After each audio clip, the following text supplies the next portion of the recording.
Nathan ne pouvait plus le nier, il aimait Vanessa. Mais l'aimait-elle en retour? Qu'est-ce que l'amour, en fait? Il l'imaginait dire qu'elle voulait rester mariée, mais garder ses loisirs de côté. En inversant le scénario, Nathan se demandait s'il partirait si on lui garantissait un abonnement platine à Vanessa. Probablement pas. Il voudrait les avantages, bien sûr, mais il aurait aussi envie d'une vraie relation. Je suis un grand penseur, marmonna Nathan en se frottant les tempes. Une chose devenait claire à travers le brouillard mental. Il ne pouvait pas continuer comme ça. Vanessa vivait sa double vie. S'ils avaient une chance de survivre, son emploi actuel devait disparaître. Mais l'ego de Nathan se révolta à l'idée d'être connu comme le cocu de la ville. « Pardonne-moi d'avoir du cran », grommela-t-il dans la pièce vide. Vanessa allait devoir tout abandonner, son style de vie, son travail, tout le reste. Il y avait peu de chances que cela arrive. Partir n'était pas non plus une option. Nathan la connaissait trop bien, elle n'accepterait jamais. Épuisé par ses pensées circulaires, il finit par s'endormir. L'odeur du petit déjeuner ramena Nathan à la conscience. Il se lança dans sa routine matinale, douche, rasage, habillage, avant de descendre les escaliers. Vanessa venait de terminer de cuisiner. Il prit un café, déposa un rapide baiser sur sa joue et s'assit. Une parfaite omelette Denver avec du bacon et du pain grillé l'attendait, exactement comme il l'aimait. Le côté domestique de tout cela lui semblait surréaliste, compte tenu de ce qu'il savait de son autre vie. « Merci pour le petit déjeuner », réussit à dire Nathan, la gorge serrée. Il est temps d'affronter le problème. « Il faut qu'on parle, Vanessa. » Vanessa prit encore quelques bouchées, puis jeta négligemment les restes et vida son assiette. Attrapant son sac à main, elle se dirigea vers la porte. « Je suis sérieux », insista Nathan, de mauvaise humeur. « Il faut qu'on discute de tout. »« Tu as raison », répondit Vanessa sans s'arrêter. « Mais pas maintenant. J'ai des choses à faire. Olivia m'attend. » Nathan sentit la fureur monter dans sa poitrine. « C'est de notre mariage dont nous parlons. Olivia est-elle plus importante que ça ?»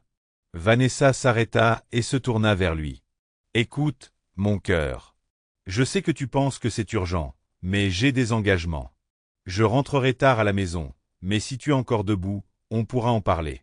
D'accord? Je t'aime. » La porte claqua avant que Nathan ne puisse répondre. « Ouais, moi aussi, » marmonna-t-il à la maison vide. Il resta assis là, abasourdi. 16 ans passés ensemble, et voilà où ils en étaient.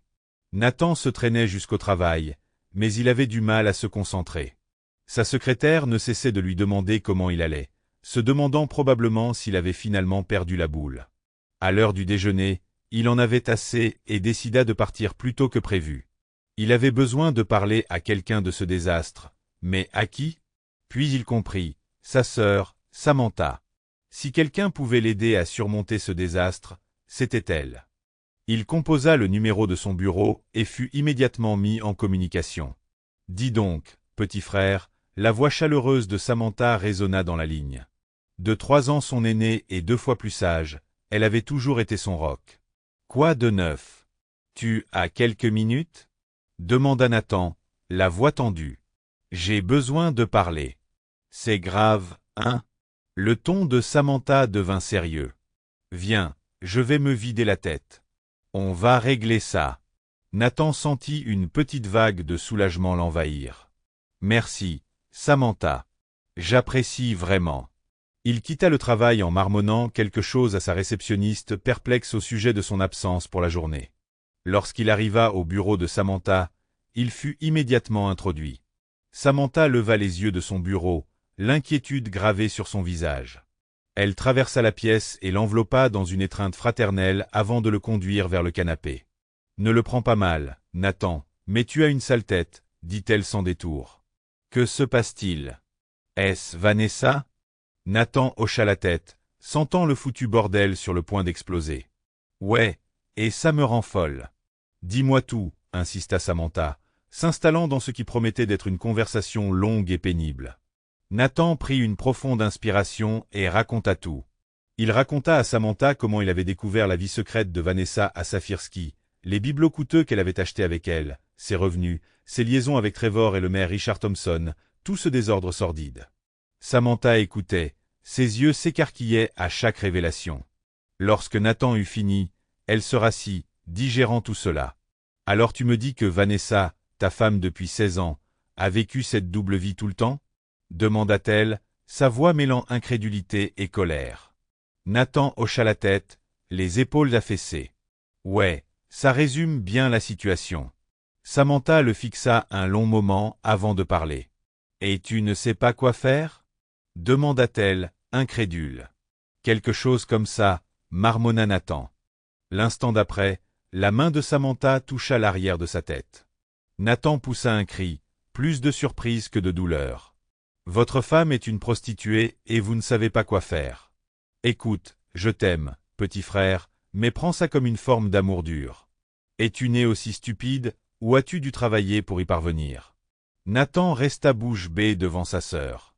Elle avait toujours été directe, mais là, c'était un nouveau niveau de franchise. « Considère ça comme un signal d'alarme, » continua Samantha, la voix s'adoucissant légèrement. « La prostitution est illégale dans cet État. Qui sait dans quoi d'autre elle est mêlée? Et tu as mentionné qu'elle engrangeait de l'argent. Tu sais si elle déclare ses revenus au fisc ?» Nathan secoua la tête. « Aucune idée. Elle n'en a jamais parlé une seule fois au cours des 2 dernières années. Selon le directeur de Saphir-Ski, ils l'ont présentée comme une sorte d'entrepreneur indépendant. Un service client, LLC, ou quelque chose d'aussi ridicule. Il a dit qu'il ne retenait pas d'impôts et il pense qu'elle a peut-être créé une entreprise pour éviter d'utiliser son numéro de sécurité sociale. » Les sourcils de Samantha se sont levés. « Et tu ne l'as pas confrontée à ce sujet ? » « J'ai essayé ce matin, » dit Nathan sur la défensive. « Elle m'a repoussé, m'a dit qu'elle avait des choses à faire et est partie. » Samantha s'est pincé l'arête du nez, luttant clairement contre la frustration. « Bon, voilà ce que nous allons faire. Je ne pratique pas le droit de la famille, mais je connais quelques avocats qui le font. J'en appelle un tout de suite et nous vous proposons une consultation cet après-midi. Je viens avec toi. » Nathan se sentit soulagé. « Merci, Samantha. Je t'en dois une. »« Tu m'en dois plusieurs, » rétorqua-t-elle en sortant son téléphone. « Mais qui compte ?» Nathan sirota le café que l'assistante de Samantha avait apporté pendant que sa sœur passait l'appel. Après quelques minutes, elle revint sur le canapé. « Tu as de la chance, » dit Samantha. « J'ai réussi à joindre Marcus Jenkins. C'est le meilleur dans le domaine, du moins dans cette ville. Il a une place pour nous et il nous apporte une tarte. On part maintenant, on peut arriver juste à temps. C'est à distance de marche, donc nous n'aurons même pas à nous battre pour nous garer. » Nathan hocha la tête, ressentant un mélange de terreur et de détermination alors qu'il suivait Samantha hors de son bureau. 30 minutes plus tard, il se retrouvait dans la zone de réception du cabinet d'avocats de Marcus Jenkins. L'homme lui-même sortit pour les saluer, une silhouette distinguée d'une 50aine d'années aux cheveux poivre et celle sur les tempes. « Samantha, » dit chaleureusement Marcus en lui tendant la main. « Cela fait trop longtemps. Ce doit être ton frère ?» Les présentations furent faites et Marcus se tourna vers l'autre homme dans la pièce. « Il s'agit d'Eric Williams, un détective privé avec qui je travaille souvent, » dit-il en désignant un homme trapu et modeste, vêtu d'un costume légèrement froissé. Ils se serrèrent tous la main et s'installèrent sur des chaises. Marcus se pencha en avant, son expression devenant sérieuse. « Alors, je crois comprendre que tu as un problème familial. Écoutons-le et nous verrons ce que nous pouvons faire. » Nathan respira profondément et se lança dans son histoire pour la 2e fois de la journée. Il se demanda combien de fois encore il devrait revivre ce cauchemar en le racontant. Marcus et Eric prirent des notes pendant que Nathan parlait, échangeant des regards de temps à autre. Quand Nathan eut fini, Marcus se rassit dans son fauteuil, une expression étrange sur le visage. « Alors ta femme, Vanessa, est la fameuse sirène écarlate, qui travaille à Saphir-Ski ?» demanda Marcus, son ton soigneusement neutre. « Oui, » confirma Nathan. « J'ai même parlé au directeur du club. Est-ce que ça pose un problème ?» Marcus jeta un coup d'œil à Eric avant de répondre, son malaise étant évident. « Je vais être franc avec toi, Nathan. J'aimerais bien m'occuper de ton dossier et de ton argent, mais je ne peux pas. Il pourrait y avoir un conflit d'intérêts. » Nathan en eut mal au cœur. « Que veux-tu dire ? Tu la représentes ? » « Non, Rien de tout ça, dit rapidement Marcus. Mais j'ai eu recours à ses services à plusieurs reprises. Tu veux dire que tu as été cliente, dit Samantha d'un ton catégorique, les yeux plissés. Marcus hocha la tête, ayant la grâce d'avoir l'air honteux. Oui, je ne suis pas marié, eh bien. Je suis désolé, Nathan. Je ne savais pas qu'elle était mariée, je ne l'avais jamais vue porter une bague. Nathan avait l'impression d'être malade. Marcus continua, ses mots frappant Nathan comme des coups physiques.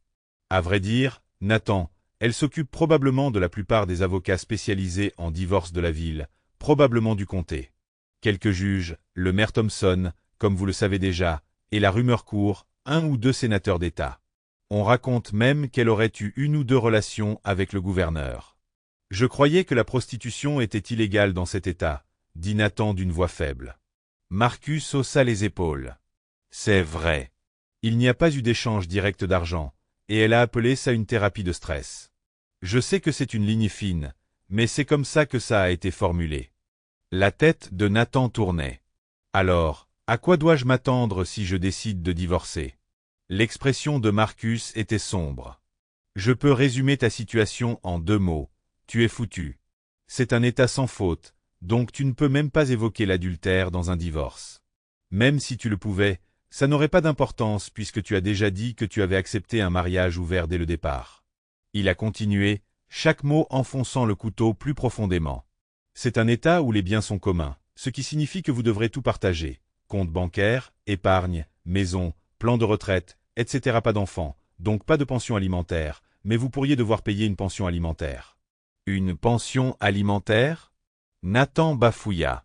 Elle a gagné plus en 2 ans et demi que moi dans toute ma vie.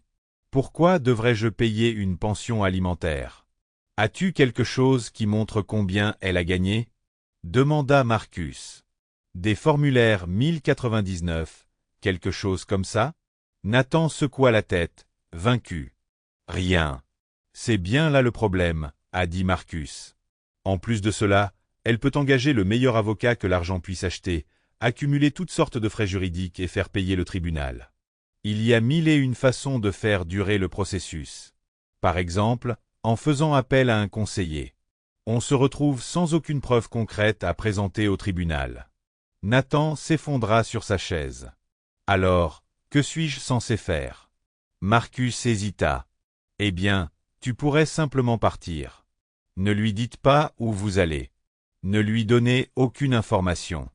Disparaissez et laissez-la mijoter un moment. Peut-être qu'elle utilisera une partie de cet argent pour engager un homme pour te retrouver et demander le divorce elle-même. Je ne peux pas faire ça, dit Nathan en secouant la tête. J'ai un travail ici, des clients. Je ne suis pas du genre à courir.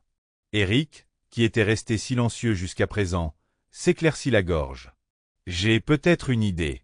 Ils se tournèrent tous vers lui. Qu'est-ce qu'il y a? Demanda Samantha. Pourquoi ne pas la suivre un peu? Suggéra Eric. Moi et mon équipe. Voyons ce que nous pouvons déterrer.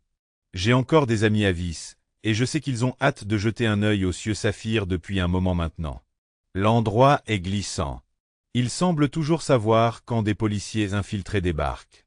Mais ils ne me connaissent pas, ni mes hommes. Peut-être qu'on peut aider Vis à fermer l'endroit. Samantha se pencha en avant, intéressée. Combien de temps cela prendrait-il?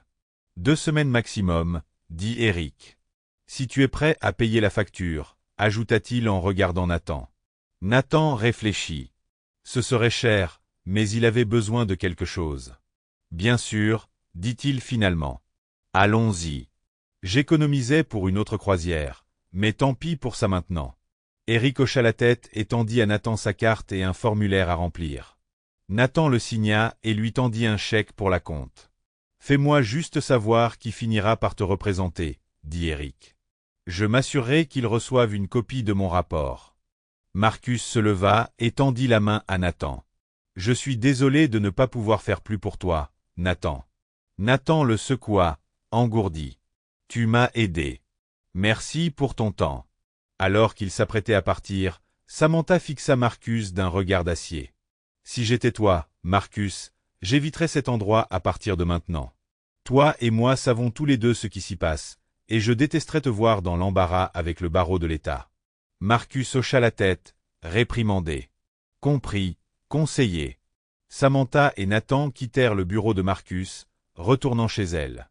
Une fois sur place, Samantha se tourna vers son frère, son visage mêlant inquiétude et détermination. « Écoute, Nathan, je sais que c'est dur et que ça ne va faire que s'aggraver, dit-elle d'une voix douce mais ferme. Je connais une autre avocate à qui nous pouvons parler, mais elle est partie en balade en Europe avec son mari. Je ne reviendrai pas avant 2 semaines. Voyons ce qu'Éric va nous proposer, et quand Lisa reviendra, je lui téléphonerai. » Nathan hocha la tête, épuisé. « Ok. En attendant, continua Samantha, son ton devenant plus aigu, tu dois te sortir la tête du cul. Creuse plus profondément. Essaie de trouver des formulaires fiscaux, des informations concrètes. Et pour l'amour de Dieu, essaie de garder ton sang-froid avec Vanessa. Je sais que ce sera difficile, mais tu dois faire preuve d'intelligence. C'est une pro du mensonge, alors prenez tout ce qu'elle dit avec des pincettes. Et ne la poursuivez pas, mes amis. Je ne veux pas avoir à vous tirer de prison. J'ai compris ? J'ai compris, marmonna Nathan. Bien, dit Samantha, son expression s'adoucissant. Si ça devient trop intense, appelle-nous. Ron et moi avons une chambre d'amis dans laquelle tu peux t'installer quelques jours si tu en as besoin. Et n'oublie pas que ça finira par s'arranger, d'une manière ou d'une autre. Nathan ressentit un élan de gratitude envers sa sœur. Merci, Samantha. Je le pense vraiment. Pour tout. Elle sourit et le prit dans ses bras. De rien, idiot. Nathan quitta le bureau de Samantha, l'esprit en ébullition. Il rentra chez lui, déterminé à découvrir tout ce qu'il pourrait. Il estima qu'il lui restait quelques heures avant que Vanessa ne se montre, étant donné son emploi du temps récent. Il commença à creuser, s'aventurant même jusqu'au grenier. À sa grande surprise, il trouva une boîte de classement assez récente, du genre de celles utilisées pour les documents de bureau. En l'ouvrant, il découvrit plusieurs dossiers. Beaucoup d'entre eux contenaient de petites enveloppes contenant des DVD. Nathan avait un mauvais pressentiment quant à leur contenu, mais il en a empoché quelques-uns pour vérifier plus tard. Puis il a trouvé de l'or, des formulaires fiscaux, des formulaires 1099, des formulaires 1040 complétés, divers documents relatifs au travail indépendant. Ils étaient tous libellés au nom de Client Service, LLC. Nathan resta bouche bée en parcourant les numéros. D'après ces formulaires, Vanessa avait engrangé près de 1,5 million de dollars en un an. L'année suivante, elle avait déjà gagné près de 2 millions de dollars. Bon Dieu, marmonna Nathan. Elle avait dû faire des heures supplémentaires. Mais où était passé tout cet argent? Il n'était sûrement pas destiné à une vieille pièce de monnaie et à un collier. Il creusa plus profondément et trouva un relevé bancaire récent d'une banque des îles Caïmans. La tête de Nathan tourna en lisant le solde, un peu plus de 40 millions de dollars. Mais ce n'était pas tout. Dans un autre dossier, il a trouvé ce qui ressemblait à un contrat. En le lisant, les pièces du puzzle se sont mises en place. Vanessa n'était pas seulement une danseuse et une escorte à prix élevé. C'était une véritable star de cinéma pour adultes avec un contrat pour 10 longs métrages. Elle était partie pour un sou, pour 1 euro, pensa amèrement Nathan. Pas étonnant qu'elle ait toujours été Mia. Il a continué à creuser. Dans un dossier, il a trouvé des formulaires médicaux et des factures datant d'environ 14 ans. Selon eux, Vanessa avait subi une césarienne. Le sang de Nathan se glaça lorsqu'il comprit ce que cela signifiait, un avortement. Elle avait également subi une ligature des trompes pour éviter de futures grossesses. Il savait maintenant pourquoi il n'avait jamais eu d'enfant. Apparemment, elle avait tout payé en liquide, donc il n'avait jamais vu de facture. Nathan était perplexe. Est-ce qu'elle s'était vraiment jouée de lui à l'époque? Il se souvenait des plaisanteries enjouées qu'ils avaient échangées après son premier voyage d'affaires hors de la ville. « J'espère que tu n'as pas dragué tous les gars du club », l'avait-il taquiné quand elle avait évoqué le fait d'aller à Saphir ski pendant son absence. C'était au tout début de leur mariage. « Non, c'est idiot », avait-elle répondu avec un clin d'œil. Juste quelques-uns. Aucun d'entre eux ne vaut la peine d'être mentionné. Il se rappela des remarques sarcastiques similaires lors de voyages ultérieurs. Finalement, il cessa tout simplement de poser des questions. À présent, la vérité sordide semblait se dévoiler devant lui. Et ce n'était pas tout. Il a trouvé des calendriers remontant à 14 ans. Il y avait des entrées pour différentes dates, et Nathan s'est rendu compte qu'elles correspondaient à des jours où il avait été en déplacement professionnel. Les inscriptions indiquaient des montants en dollars, tout comme ceux figurant sur les calendriers dans le tiroir de la cuisine. Certaines sommes étaient faramineuses. Il y avait aussi d'autres annotations. Certaines dates étaient accompagnées d'un T, et Nathan se demanda si cela représentait son soi-disant ami, Trevor. D'autres étaient marquées d'un R, ce qui, selon lui, désignait Richard, le maire. Bien sûr, il savait que cela pouvait être n'importe qui. Il y avait d'autres inscriptions sur des dates différentes, mais il ne parvenait pas à déchiffrer leur signification. Il remarqua des dates étiquetées avec un N et pensa que c'étaient les jours où ils avaient été ensemble. Il se sentit mal en remarquant que certaines dates avaient plus d'une étiquette, comme N et R.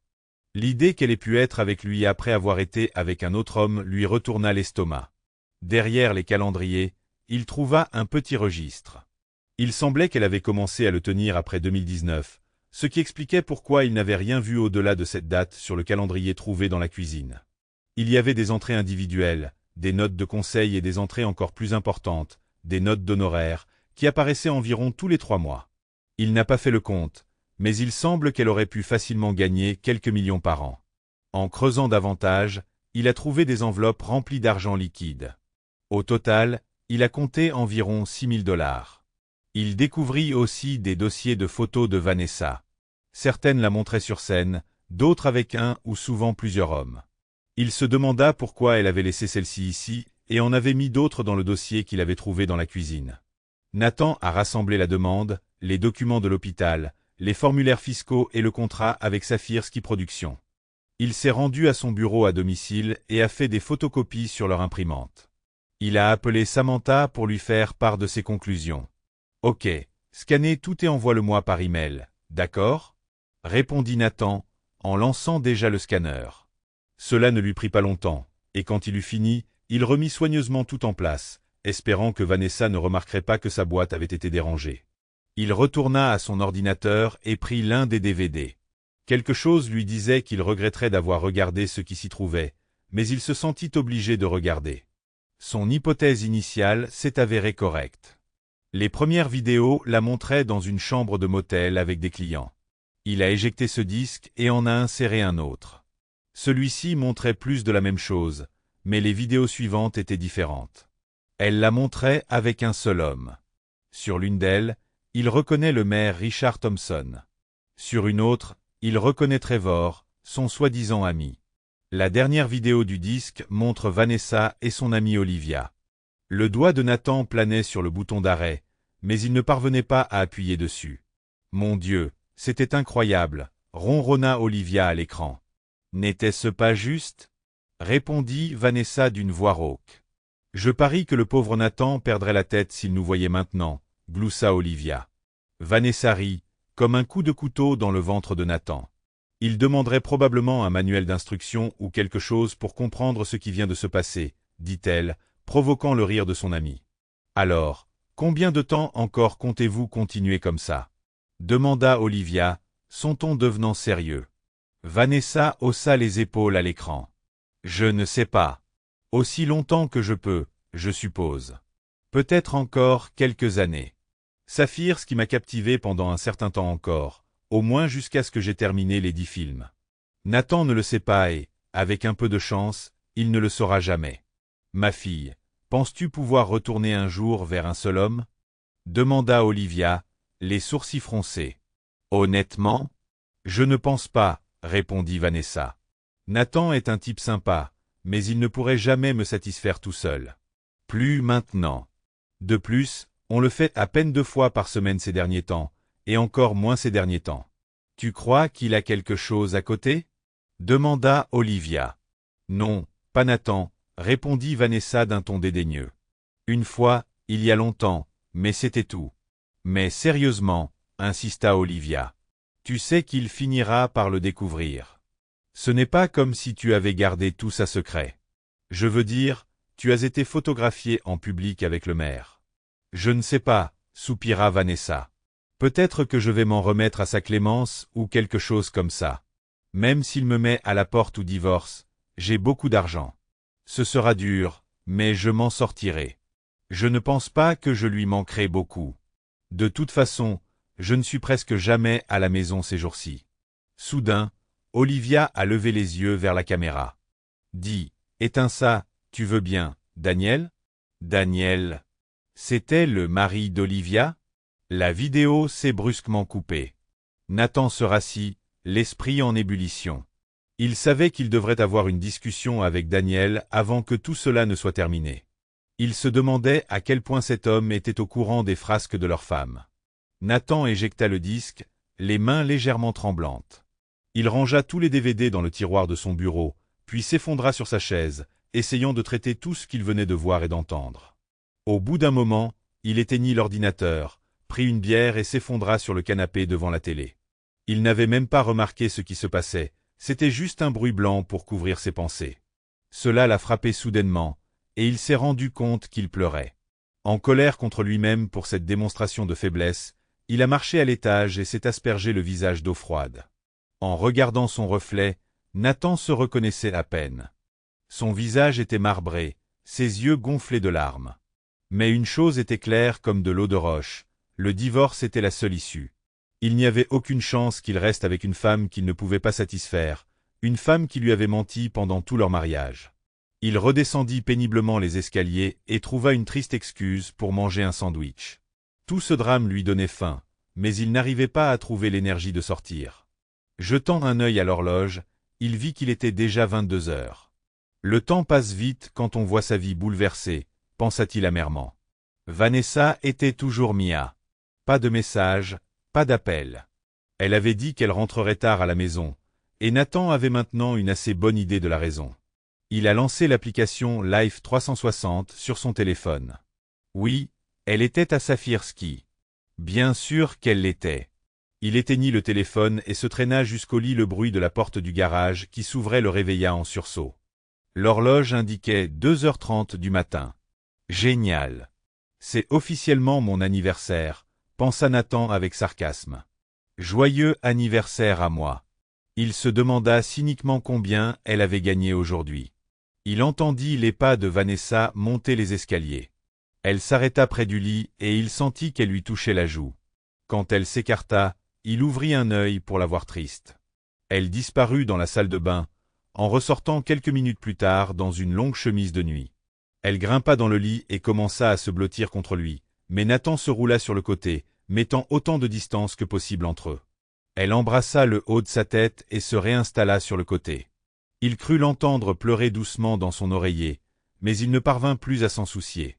Après quelques heures à se retourner et à se retourner, Nathan entendit les doux ronflements de Vanessa. Il se leva, enfila son peignoir et descendit les escaliers, attrapant son téléphone sur le chargeur au passage. Dans son bureau, il parcourut l'historique de ses messages comme il avait fait auparavant. Il y avait plus d'échanges entre elle et Trevor. La mâchoire de Nathan se serra pendant qu'il lisait. Alors, comment va ce petit connard? Avait écrit Trevor. La réponse de Vanessa l'a surpris. Arrête de l'appeler comme ça. Mais pourquoi n'est-il pas comme ça? Rétorqua Trevor. Ce n'est pas une mauviette, se défendit Vanessa. Peut-être pas, mais c'est une personne facile à gérer, écrivit Trevor. Et tu l'as rendu ainsi. Arrête de me le rappeler, répondit Vanessa. Alors tu l'as baisé après notre dernière conversation? Demanda Trevor d'un ton grossier. Non, répondit simplement Vanessa. Bien, écrivit Trevor. Tu vas faire cette croisière? Croisière? Quelle croisière? Nathan n'avait jamais entendu parler d'une croisière. Ouais, j'y vais, répondit Vanessa. Ça va être dur à expliquer à Nathan. Tu n'as pas à le lui expliquer, répondit Trevor. Dis-lui simplement que tu pars. D'après ce que j'ai entendu, tu peux gagner de l'argent avec ça. C'est vrai, Vanessa a accepté. Tu y vas? Trop riche pour moi, mais peut-être, a écrit Trevor.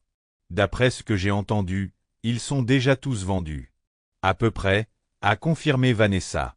Bref, je dois retourner au travail. À bientôt. L'esprit de Nathan s'emballa.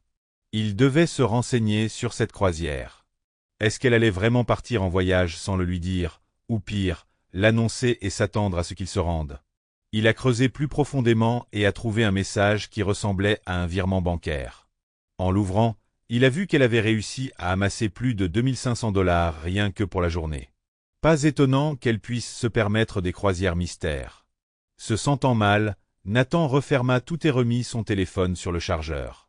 Il se glissa dans son lit, son esprit étant un tourbillon de trahison et de colère. Le lendemain matin, Vanessa prépara le petit déjeuner comme si de rien n'était. Nathan mangea machinalement, évitant son regard. Elle le regarda, visiblement perturbée par l'absence de leur baiser de bonjour habituel ou de leur conversation. « Tu vas bien ?» demanda-t-elle avec hésitation. « Tu sembles un peu bizarre ce matin. » Nathan arrêta de mâcher et la regarda d'un air absent. « Ah ah !» grogna-t-il en retournant à sa nourriture. « Tu as bien dormi ?» insista-t-elle. « Tu as l'air un peu grincheux. » « Je suppose que le fait d'être seul a cet effet, » dit Nathan d'un ton catégorique. « Tu vas rentrer ce soir ou pas ?» Le visage de Vanessa s'assombrit. « Désolé, mais Olivia et moi avons encore des projets pour ce soir. »« Bien sûr, » dit Nathan, son ton dégoulinant de sarcasme. « Tu sais, il y a autre chose dont nous devons parler. Dois-je faire des réservations à l'avance ou quelque chose comme ça? Y a-t-il un agent de réservation que je devrais appeler? » « De quoi tu parles ?» demanda Vanessa, sincèrement confuse. « Oh, je ne sais pas, » s'exclama Nathan. « Peut-être parce que je ne te vois presque plus? Tu es seulement à la maison pour dormir, te changer et repartir. »« Écoute, j'ai des choses à faire aussi, » dit Vanessa sur la défensive. « Peu importe, » dit Nathan en se levant brusquement. « Je dois me mettre au travail. Je te verrai quand je te verrai. » Il attrapa sa veste et ses clés et se dirigea vers la porte. Il entendit Vanessa crier « Je t'aime », mais il ne répondit pas. Elle en avait fini avec lui et il arrivait rapidement à la même conclusion à son sujet. Après le déjeuner, Nathan reçut un appel de Samantha. « Salut, petit frère, » dit-elle. « Comment va la maison? »« Pas terrible, » répondit Nathan d'un ton grave. « Pourquoi ne viendrais-tu pas chez nous ce soir ?» proposa Samantha. « Ron et moi voulons fêter ton anniversaire. »« Ça a l'air sympa, » dit Nathan, sentant une lueur de chaleur. « Vanessa sera-t-elle là ?» demanda Samantha avec prudence. « Aucune idée, » répondit Nathan. « Bon, ce serait peut-être mieux si elle n'était pas là, » dit Samantha. « J'ai reçu un appel d'Eric. Il dit qu'il a des informations, alors je l'ai invité aussi. »« Bien, » dit Nathan, la curiosité piquée. « À quelle heure dois-je venir? »« N'importe quand après le travail, » répondit Samantha. « Je pars vers 16h30. »« À plus tard, » dit Nathan en mettant fin à l'appel. Il termina sa journée de travail un peu plus tôt et consulta l'application Life 360 pour voir où se trouvait Vanessa. Effectivement, elle était à Saphir Ski. Encore une fois. Secouant la tête avec dégoût, il se rendit chez Samantha. Samantha et Ron l'accueillirent à la porte. Sa sœur le serra chaleureusement dans ses bras tandis que Ron lui serrait fermement la main. Nathan se sentit triste d'avoir reçu plus d'affection de sa sœur ces derniers jours que de sa femme depuis des semaines. Ron tendit une bière à Nathan et ils se dirigèrent vers la salle à manger. Samantha avait tout préparé pour le dîner. Au moment où elle posait des lasagnes fumantes sur la table, la sonnette retentit. Ron répondit et fit entrer Eric. Ils s'assirent tous pour profiter du repas, suivis de glaces et de gâteaux. Bien sûr, ils chantèrent joyeux anniversaire pendant que Nathan soufflait les bougies, ressentant un mélange doux amer d'émotions. Ensuite, Samantha a donné une carte d'anniversaire à Nathan. Il l'a trouvée vraiment drôle et a ri pour la première fois depuis des lustres. Eric a ouvert sa mallette et en a sorti un rapport. Il tendit un exemplaire à Nathan et commença à parler pendant que celui-ci parcourait le contenu. Eric partagea à contre-cœur ses découvertes après le dîner. « Votre femme est une véritable star à Saphir Ski », commença-t-il, révélant l'implication de Vanessa dans une prochaine croisière réservée aux adultes en tant que Scarlet Sirène. La croisière, qui devait partir ce week-end, s'est rapidement vendue. Eric a remis à Nathan une affiche promotionnelle sur laquelle on pouvait voir le visage souriant de Vanessa.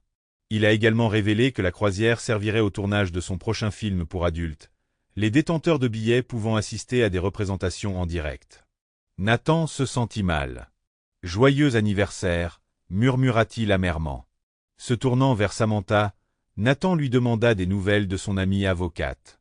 Après avoir confirmé son expertise, il a décidé, à son retour, de demander le divorce. Eric a assuré à Nathan qu'il avait suffisamment de preuves pour ses contacts dans le domaine du vice. Ils ont terminé la réunion, Samantha lui offrant son soutien.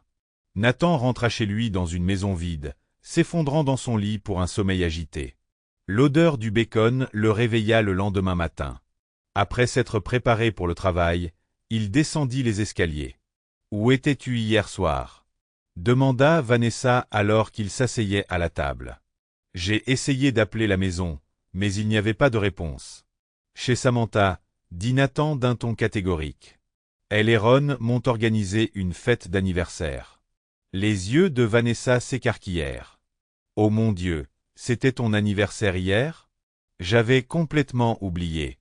Je te le promets, je te rattraperai. » Nathan ravala un rire amer.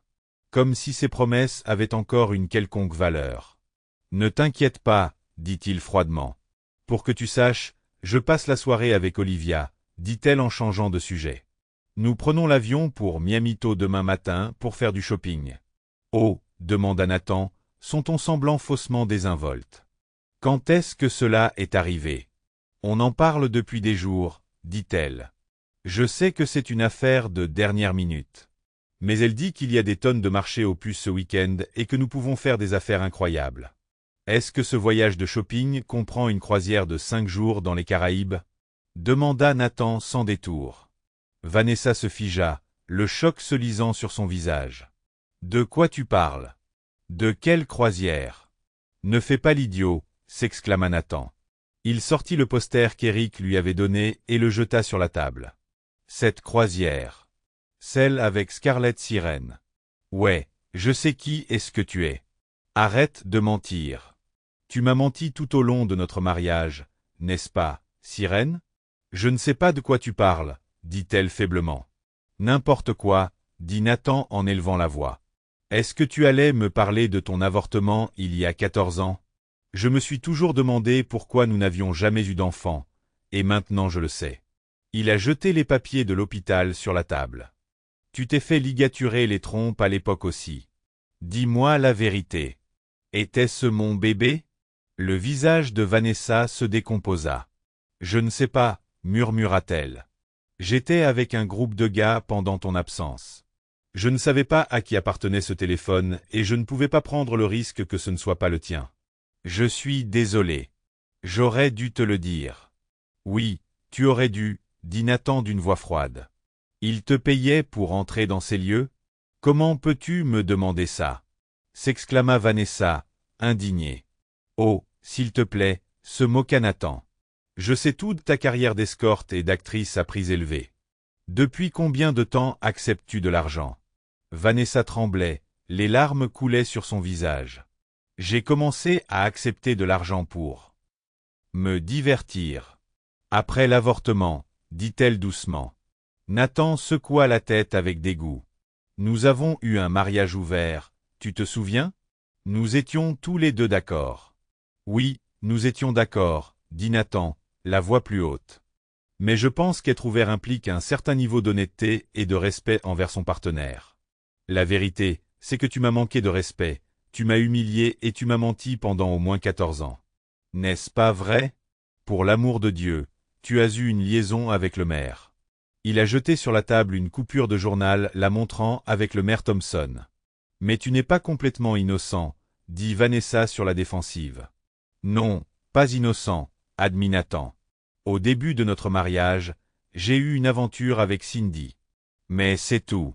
Et tu savais tout parce que je te l'ai dit. Je suis resté totalement fidèle depuis. Sa voix devint froide. Mais toi, tu es quelqu'un d'autre. Avec combien de mecs as-tu couché au cours des 14 dernières années? Des milliers? Et maintenant tu es une escort girl à part entière et une star du porno. Tu as de la chance de ne pas avoir été arrêté. Est-ce que tu comptais me parler de ça? De ton compte offshore aux îles Caïmans ou des pièces et colliers de valeur que tu as cachés à l'étage? Vanessa le regarda, choquée. Tu es au courant? Nathan hocha la tête d'un air sombre. Je sais tout. Je sais aussi que tu as couché avec mon soi-disant ami, Trevor. Tu l'as même fait une fois lors d'un pique-nique d'entreprise, à une centaine de mètres de l'endroit où je me trouvais. Dis-moi, ma femme, combien de fois as-tu été avec lui ce mois-ci? Je ne sais pas, répondit-elle. Peut-être 5 ou 6 fois. 5 ou 6 fois, répéta Nathan. C'est plus que ce que tu as fait avec moi au cours du mois dernier. As-tu une idée de ce que c'est que d'être considéré comme le plus grand idiot de la ville? Sais-tu à quel point tu m'as humilié? Je vais peut-être devoir quitter la ville à cause de toi. Tu mens. Nathan s'interrompit et respira profondément. Les larmes ruisselaient sur les joues de Vanessa, mais elles n'avaient plus aucun effet sur lui. Tu sais, je me suis demandé 1 million de fois s'il était possible de tromper dans un mariage ouvert, dit doucement Nathan. Tu m'as montré que la réponse est oui. J'aurais pu supporter une aventure occasionnelle ici et là, mais je ne peux pas supporter ce que tu as fait. Ce n'est pas seulement le manque d'attention physique. C'est le manque total de respect que tu m'as montré ces 14 dernières années. Je suis désolé, sanglota Vanessa. Si tu veux, je ne participerai pas à la croisière. Je resterai à la maison. Je quitterai Saphir Ski. Je te serai fidèle à partir de maintenant. Nathan secoua la tête. Non, tu ne le feras pas. Tu ne peux pas. La loyauté est impossible pour toi maintenant, et tu es déjà engagé dans ce style de vie. De toute façon, notre mariage est brisé. Va vivre ta dernière aventure en tant qu'escorte mariée. Après tout, c'est ce que tu es. Que as-tu dit à Olivia? Que je ne pouvais plus te satisfaire toute seule. Ce n'est pas ce que je voulais dire, protesta Vanessa à travers ses larmes. Si, c'est vrai, dit Nathan catégoriquement. Ça n'a plus d'importance. Vas-y. Je t'ai aimé de tout mon cœur autrefois, mais je ne peux pas accepter ce que tu es devenu, et je ne veux pas rester avec quelqu'un qui ment constamment sur tout. Vas-y, fais ton coup. Réalise ton film. Fais ce que tu as à faire. Sache juste que je demanderai le divorce à ton retour. Mais je ne veux pas divorcer, plaida Vanessa. Franchement, ma chère, je ne te donne plus ce que tu veux, dit Nathan, reprenant la célèbre réplique d'Autant en emporte le vent. J'en ai fini avec toi. Au revoir. Ne sois pas là quand je reviendrai. Je ne veux plus jamais revoir ton visage. Nathan partit au travail, décidant d'ignorer les affaires de cuisine de Vanessa. Ce soir-là, Daniel a appelé, confus au sujet du divorce imminent. Nathan a expliqué ses raisons et a mis fin à l'appel avec amertume. Plus tard, Nathan a rendu visite à la femme de Trevor, Hélène, pour lui révéler la liaison. Il lui a montré des photos et lui a tout raconté. Hélène, bien que choquée, a admis qu'elle avait soupçonné quelque chose. Ils se sont réconfortés mutuellement, et Hélène a juré d'entamer une action en justice. Le lendemain, Trevor a affronté Nathan sur le parking de son bureau, en colère d'avoir été expulsé. Une bagarre s'en est suivie, se terminant par l'arrestation de Trevor. Nathan a passé le week-end à vider les affaires de Vanessa et à faire des tâches ménagères dans la maison. Il songeait à sa nouvelle vie de célibataire. Lundi, en rentrant du travail, un fait divers a attiré son attention, ce qui l'a poussé à monter le volume de la télévision. Une nouvelle de dernière minute, a déclaré le présentateur. La célèbre danseuse exotique et actrice de film pour adultes Scarlett Siren serait portée disparue en mer avec les 100 autres passagers et les 35 membres d'équipage du navire de croisière Starlight, qui, selon les gardes-côtes, a chaviré lors d'une tempête dans les Caraïbes tard dimanche soir ou tôt lundi matin. Les efforts de sauvetage sont toujours en cours, mais aucun survivant n'a encore été retrouvé, a déclaré la garde côtière. Le présentateur a poursuivi. Scarlett Siren a été identifiée comme une femme fréquemment vue en compagnie du maire Richard Thompson. Le maire a toujours nié toute relation amoureuse avec elle. Le bateau a été affrété par un club bien connu au nord de la ville. Le club a sponsorisé une croisière de 5 jours réservée aux adultes, promettant soleil, mer et sensations fortes, avec Scarlett Siren. Le bateau devait rentrer à Miami mercredi. Nathan marmonna pour lui-même, changea de chaîne et vit le même reportage sur une autre station locale. En se connectant sur Internet, il trouva plusieurs articles disant à peu près la même chose. Il lui fallut un certain temps pour assimiler la nouvelle. Bien sûr, rien ne prouvait que Vanessa était partie pour de bon. Mais malgré sa colère envers elle, Nathan n'avait pas voulu qu'elle meure. Il décrocha le téléphone et appela Samantha. « Tu as vu les nouvelles ?» demanda-t-il quand elle répondit. « Oui, je les ai vues, » dit-elle sobrement. « Ils n'ont toujours trouvé personne. »« Est-ce que tu vas bien ?»« Je suis sous le choc, » lui dit Nathan. « Je n'ai jamais voulu ça. »« Je sais, » dit-elle doucement. « Laissons-leur le temps de terminer leurs recherches et de voir ce que l'enquête va révéler. Peut-être que tu devrais venir passer quelques jours avec moi et Ron ? » « Non, ça ira, » lui assura Nathan. « Mais merci quand même. »« Ok, » dit-elle. « Veux-tu toujours divorcer si elle est retrouvée vivante ? » « Oui, » dit fermement Nathan. « Ce n'est même pas une question. »« Très bien, » répondit Samantha. « Repose-toi un peu et essaie de ne pas y penser, d'accord ? Quoi que tu dises, » Nathan le lui dit et mit fin à l'appel. Les jours suivants, Nathan était malheureux. Il suivait l'actualité de manière obsessionnelle, espérant trouver des informations sur Vanessa, mais il n'y avait rien. Rien du tout. Il a essayé de la retrouver en utilisant l'application Life 360, mais n'a obtenu aucun résultat. Il a même appelé Saphir Ski et parlé à Devin, le directeur général.